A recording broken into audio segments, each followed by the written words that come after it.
kind of comboed along the ground over and over again while holding rock, you're going to be taking so much percent. There's nothing you can do about it. It can be brutal. Oh, yeah. And, like, you know, Apsa has the Nair drag downs. Yep. Sylv has that, too. Yep. Sylv actually does have that. Yep. There's a lot of nasty things you can do with Crag with his caught out with his rock out. Like, it's scary. But it's such a good projectile, so you can't not do it. Yeah, you just got to find the right time to grab yeah. it. And I think Crag does a good enough job doing the grounded zoning that he does find a chance to wave dash away or even, like, edge cancel a rock pickup here and there. Yeah. As long as you're safe about it, I don't really think there's a lot Sylv can do to stop it. I know I was talking to Dunk, actually, about this matchup yesterday. Oh, my goodness. I can't even remember my life right now. But I was yesterday, and he was saying that at stages with a high middle platform, it's impossible for Sylvanos to do anything because you don't know if he's going to pillar or grab a rock.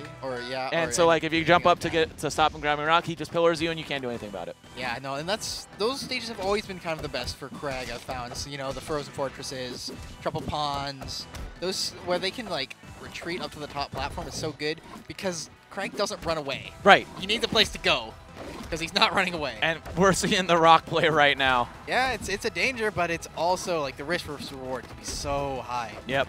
And one thing that's really crazy about Sylv, like the dash attack, because of the angle it sends you, it sends the rock shards in a way that, like, you really, like, it makes sense because of the way that dash attack sends the person, right? Yeah, exactly. But it doesn't make sense because you're like, I'm going to run right into this rock, and then the shards go, like, up at a 70-degree angle.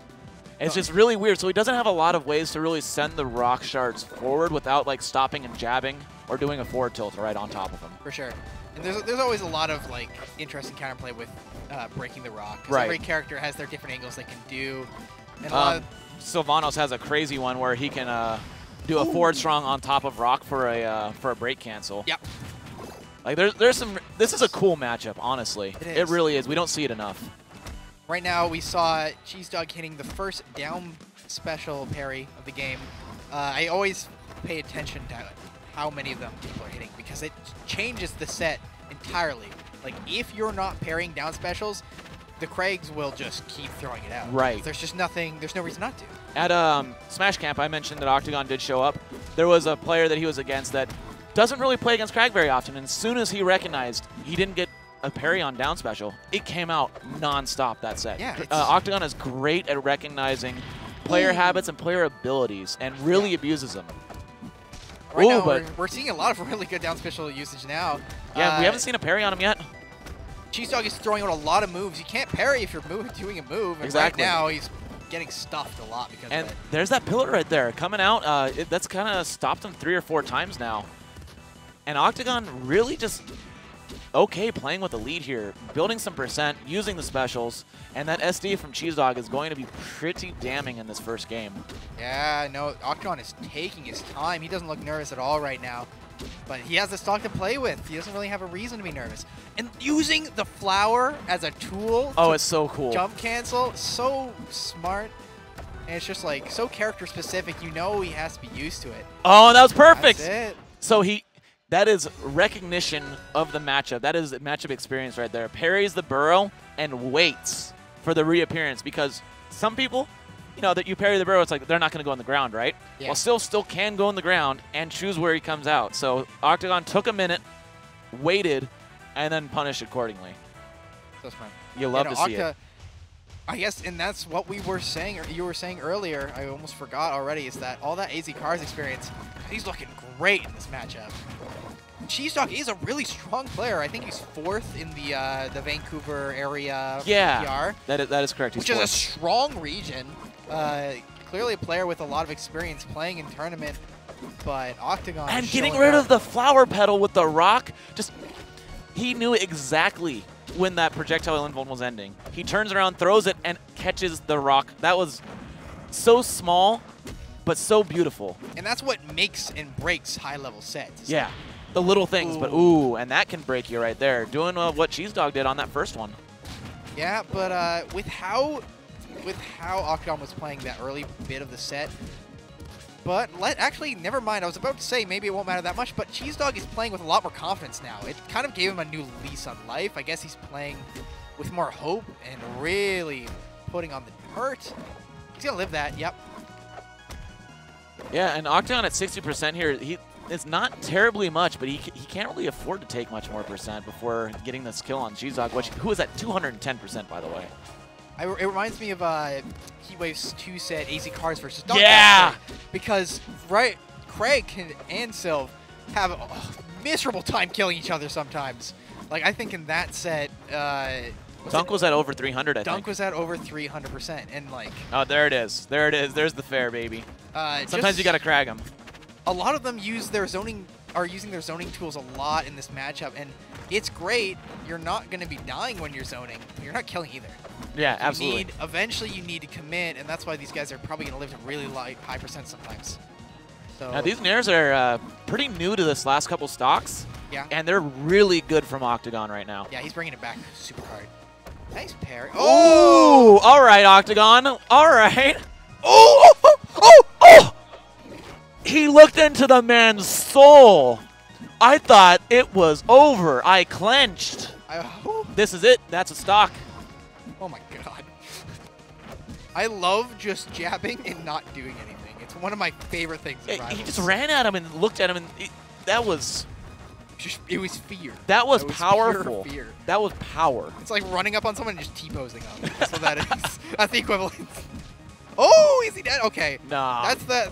I don't know. He had rock. If his DI was bad, he could have just kept getting up aired, but... Cheesedog doing a great job, though, taking that stock and actually taking a lead after losing it to Octagon. It's just really losing the boxing battle. Getting to, like, the high percents from low. It's just... Octagon's just doing too much. Ooh! That was good so DI. Close. Okay. But yeah, no, that's one of Sylv's problems in general is the boxing game. His he doesn't really have any fast moves on the ground that come out right away.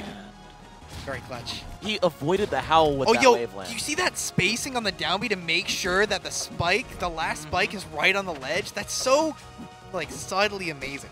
Like that, those little things are what really make a set. But this is close.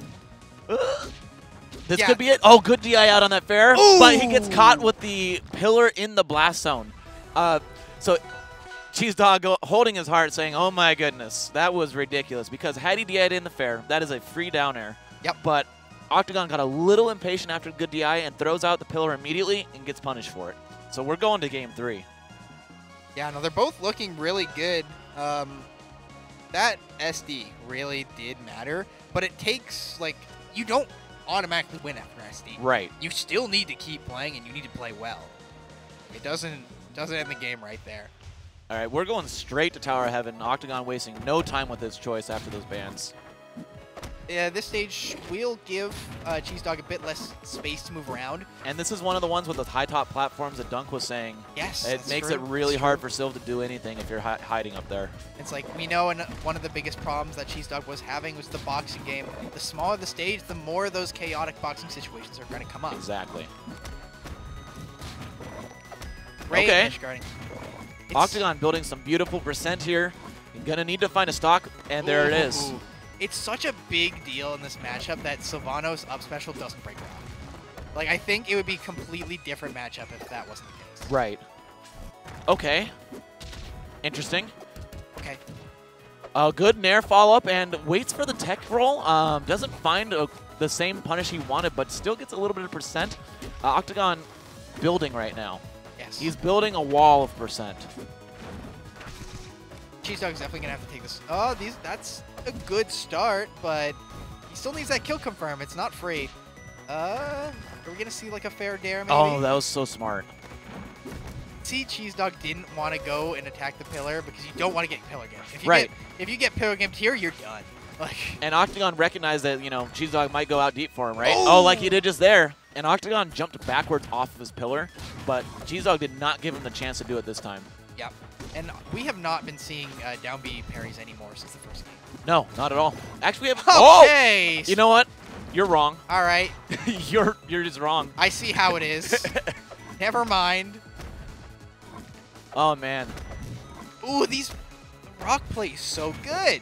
Yep, and then there's another parry. Okay, Cheesedog is catching on to the down special, and we'll see if Octagon can adjust.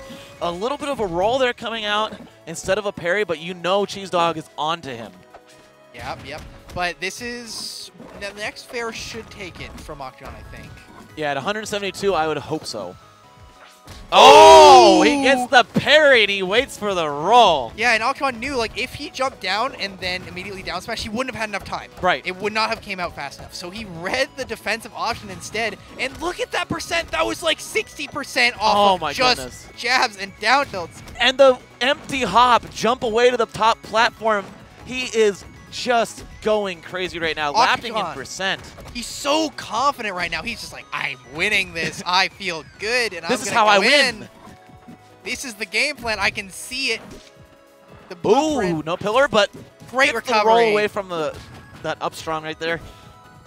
Cheesedog has got a big hill to climb. And you see, like, now we're seeing the really aggressive edge guards because Cheesedog knows he needs to make something happen. Exactly. He cannot be afraid anymore. Cheesedog has lived to over 240% in the past this set. It is not impossible that we see something similar, especially with the rock out. Yeah, Octagon probably doesn't want to have that in hand as much now, especially since he's at kill percent. Oh, this might be it. Yeah. There it is. Good parries when he needed them, caught the over-aggression, and stopped doing down special in neutral as much after getting parried a couple of times. Octagon, you could really tell the matchup knowledge and experience that he had from AZ cards there. And you can also see